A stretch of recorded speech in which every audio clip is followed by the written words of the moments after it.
David Rock, Dean of the School of Education at the University of Mississippi.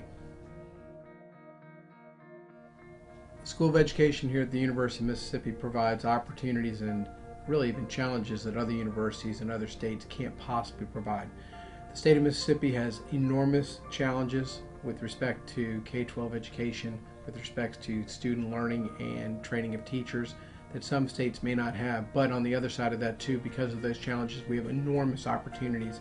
If you're looking for a dynamic place to work, if you're looking for an amazing opportunity for professional growth, if you're looking for a way to have an impact on the lives of children across the entire nation, the University of Mississippi and the School of Education here is the place for anybody who wants to make that significant impact in the teaching and learning of for all children.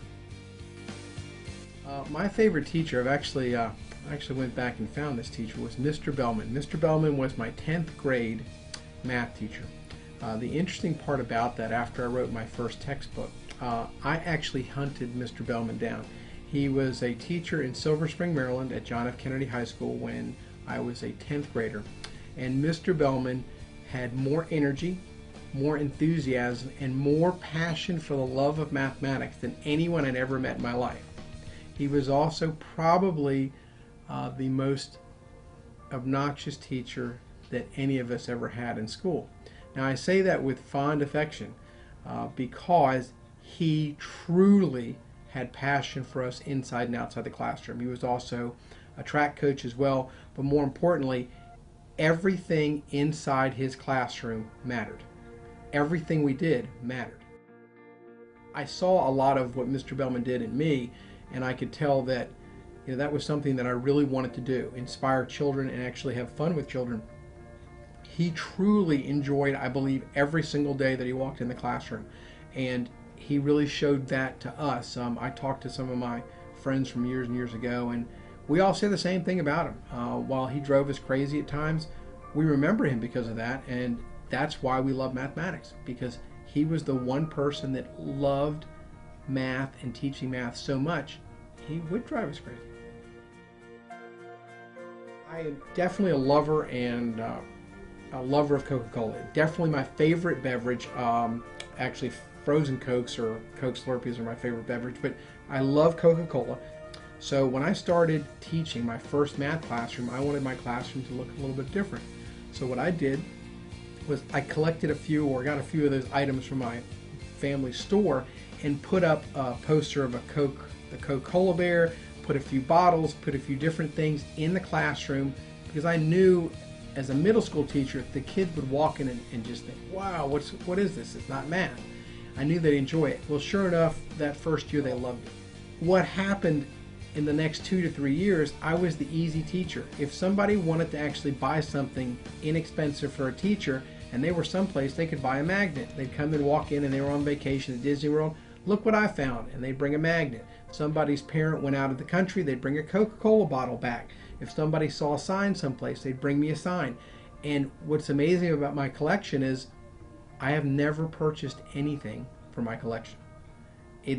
Every single piece has been donated, given.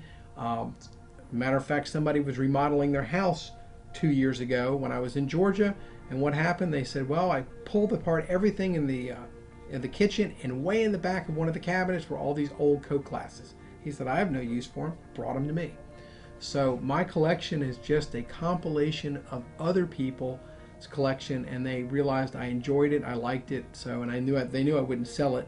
So that's how I've acquired every single piece of Coke paraphernalia.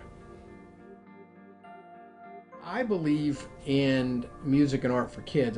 I think that there's a direct correlation between their ability and their interest in art and music when it comes to mathematics as well. So I think there's no question about that. But more importantly, about creativity and problem solving. My children for years have loved to draw, and I think for me it's really important that I can display some of that. So at the last institution I was at, I had a couple blank spots in a wall and a door. The way it really started for me in my former office in Georgia, there was actually an old door that had been filled up with concrete, and you could see the indentation in the wall. So I took all of my children's artwork they would give me, and they'd continue to draw and color, and I started taping them to the wall. And I would receive so many, they were getting taped over top of tape and over top of more tape.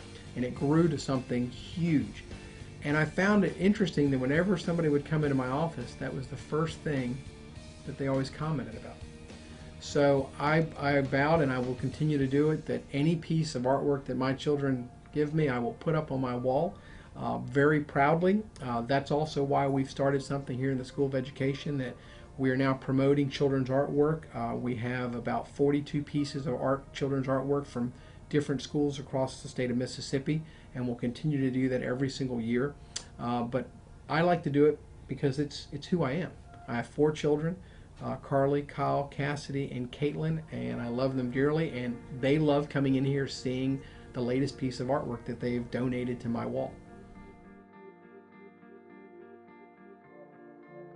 Well, I have several goals and several visions, but I think more importantly is to be the best possible school of education we can be. And with that vision, though, really comes to leading and not following. I would like the School of Education at the University of Mississippi to lead the change in education and to lead how we prepare the best quality teachers, educators, counselors, leaders, personnel for higher education. And I think we're going to do that by becoming a leader in 21st century educational technology.